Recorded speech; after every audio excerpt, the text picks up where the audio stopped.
All right, we are back with Genesis chapter 15, God's covenant with Abram.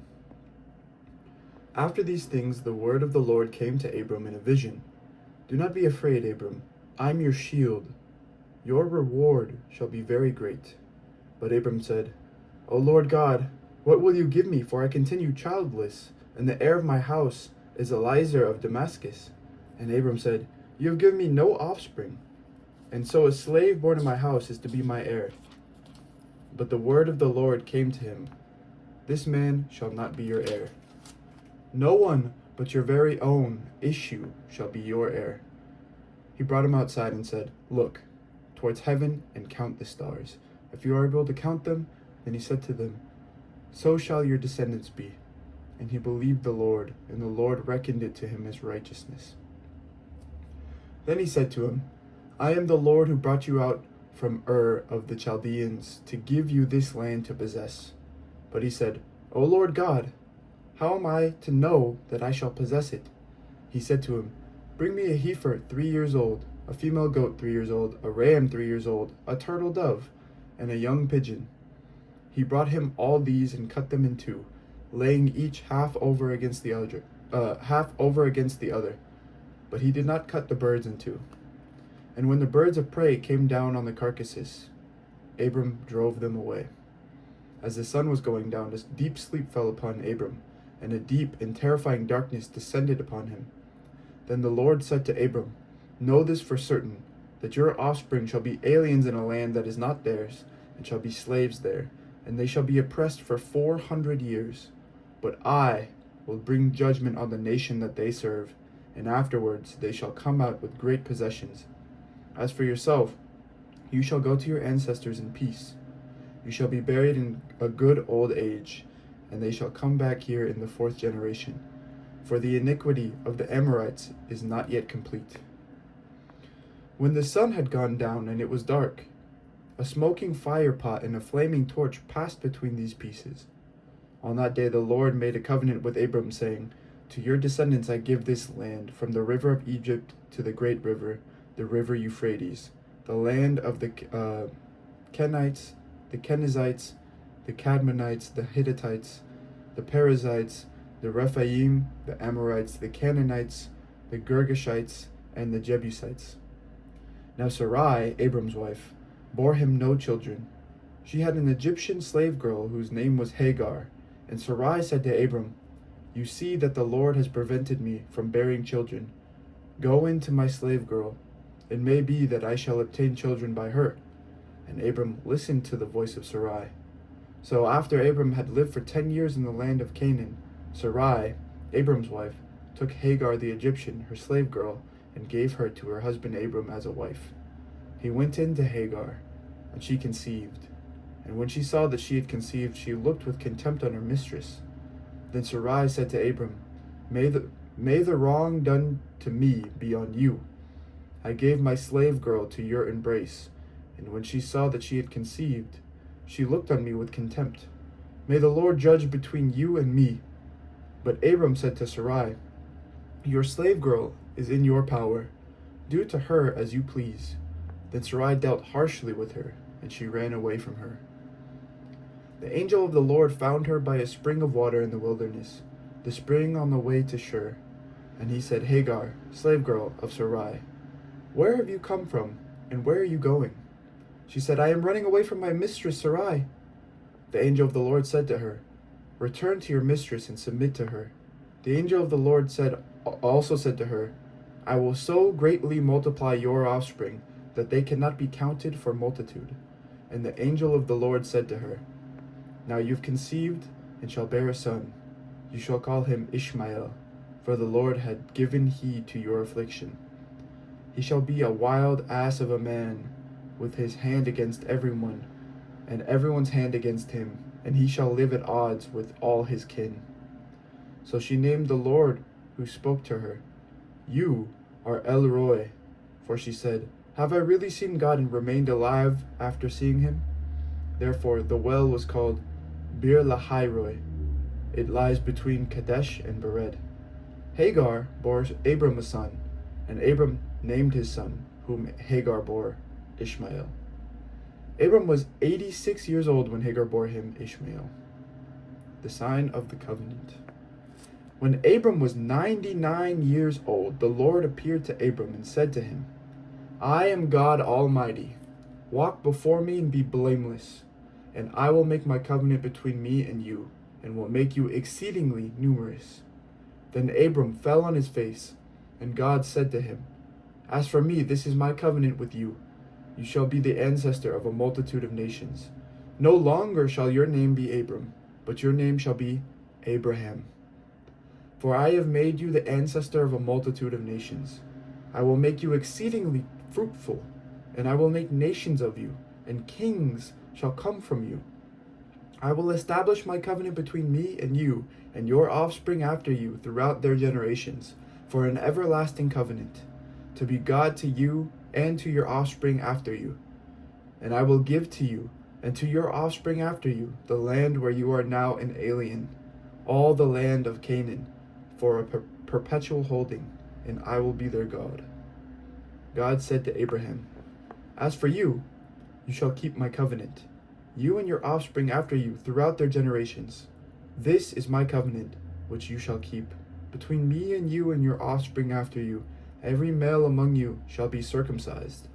You shall circumcise the flesh of your foreskins, and it shall be a sign of the covenant between me and you. Throughout your generations, every male among you shall be circumcised when he is 8 days old, including the slave born in your house, and the one bought with your money from any foreigner who is not of your offspring. Both the slave born in your house and the one bought with the money must be circumcised. So shall my covenant be in your flesh, an everlasting covenant. Any uncircumcised male who is not circumcised in the flesh of his foreskin shall be cut off from his people. He has broken my covenant. God said to Abraham, As for Sarai your wife, you shall not call her Sarai, but Sarah shall be her name. I will bless her, and moreover, I will give you a son by her. I will bless her, and she shall give rise to nations. Kings of peoples shall come from her.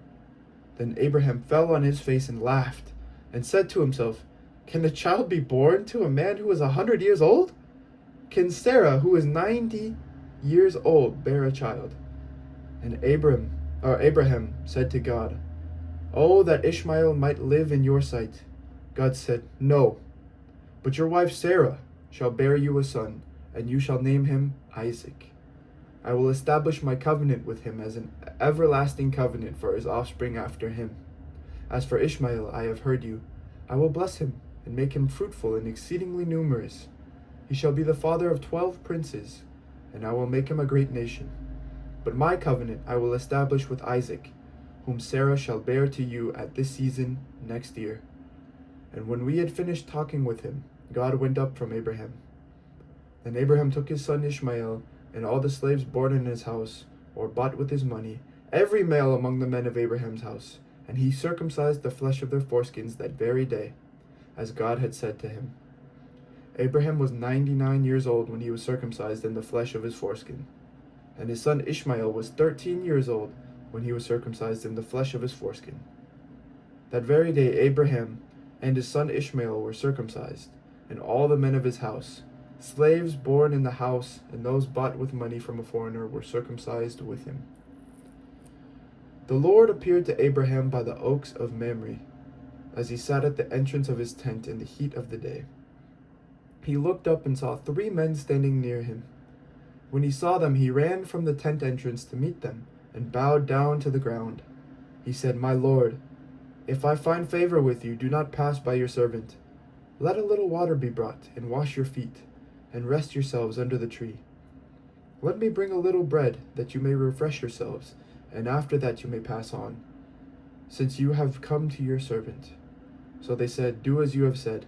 And Abraham hastened into the tent to Sarah, and said, Make ready quickly 3 measures of choice flour, knead it, and make cakes. Abraham ran to the herd, and took a calf, tender and good, and gave it to the servant, who hastened to prepare it.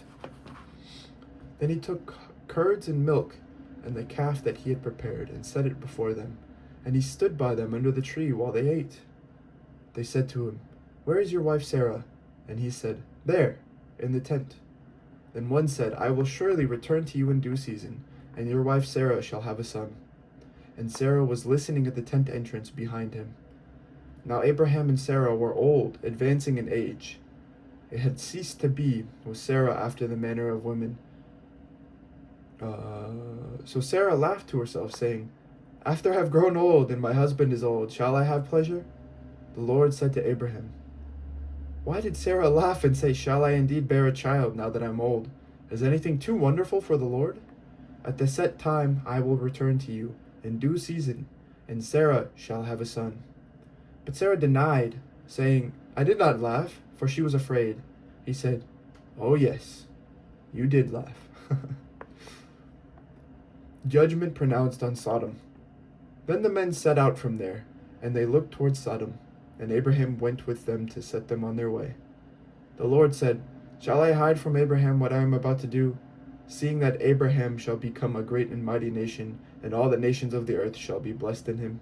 No, for I have chosen him, that he may charge his children and his household after him to keep the way of the Lord by doing righteousness and justice, so that the Lord may bring about for Abraham what he has promised him." Then the Lord said, "How great is the outcry against Sodom and Gomorrah, and how very grave their sin! I must go down and see whether they have done altogether according to the outcry that has come to me, and if not, I will know." So the men turned from there and went toward Sodom, while Abraham remained standing before the Lord. Then Abraham came near and said, "Will you indeed sweep away the righteous with the wicked? Suppose there are 50 righteous within the city. Will you then sweep away the place and not forgive it for the 50 righteous who are in it? Far be it from you to do such a thing, to slay the righteous with the wicked, so that the righteous fare as the wicked. Far be that from you. Shall not the judge of all the earth do what is just?" And the Lord said, "If I find at Sodom 50 righteous in the city, I will forgive the whole place for their sake." Abraham answered, "Let me take it upon myself to speak to the Lord, I who am but dust and ashes. Suppose 5 of the 50 righteous are lacking. Will you destroy the whole city for lack of 5? And he said, "I will not destroy it if I find 45 there." Again he spoke to him, "Suppose 40 are found there." He answered, "For the sake of 40 I will not do it." Then he said, "Oh, do not let the Lord be angry if I speak. Suppose 30 are found there." He answered, "I will not do it if I find 30 there." He said, "Let me take it upon myself to speak to the Lord. Suppose 20 are found there." He answered, "For the sake of 20 I will not destroy it." Then he said, "Oh, do not let the Lord be angry if I speak just once more. Suppose 10 are found there." He answered, "For the sake of 10 I will not destroy it." And the Lord went his way when he had finished speaking to Abraham, and Abraham returned to his place. The depravity of Sodom. The 2 angels came to Sodom in the evening, and Lot was sitting in the gateway of Sodom. When Lot saw them, he rose to meet them and bowed down with his face to the ground. He said, "Please, my lords, turn aside to your servant's house and spend the night, and wash your feet. Then you can rise early and go on your way." They said, "No, we will spend the night in the square." But he urged them strongly, so they turned aside to him and entered his house. And he made them a feast and baked unleavened bread, and they ate. But before they lay down, the men of the city, the men of Sodom, both young and old, all the people to the last man, surrounded the house. And they called to Lot, "Where are the men who came to you tonight? Bring them out to us so that we may know them."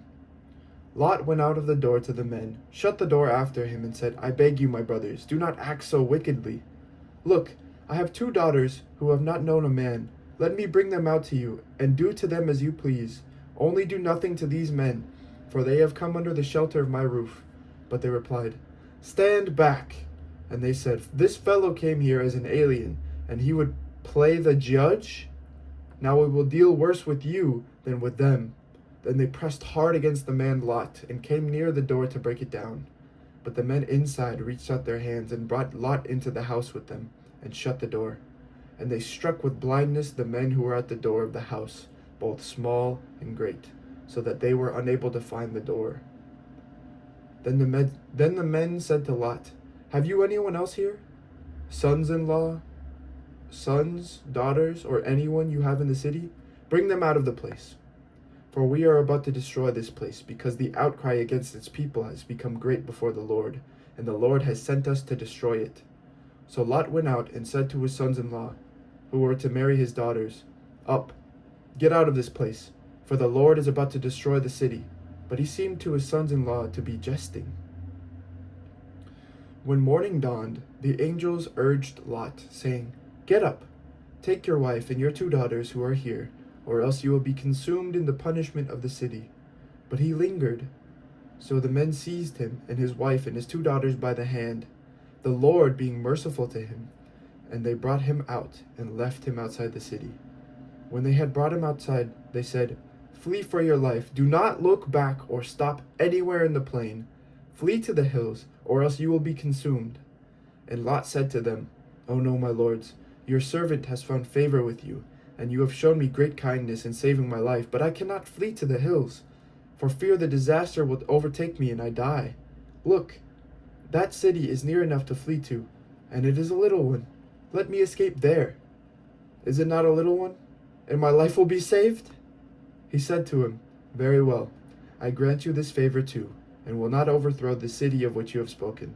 Hurry, escape there, for I can do nothing until you arrive there. Therefore the city was called Zoar. The sun had risen on the earth when Lot came to Zoar. Then the Lord rained on Sodom and Gomorrah sulfur and fire from the Lord out of heaven. And he overthrew those cities, and all the plain, and all the inhabitants of the cities, and what grew on the ground. But Lot's wife behind him looked back, and she became a pillar of salt.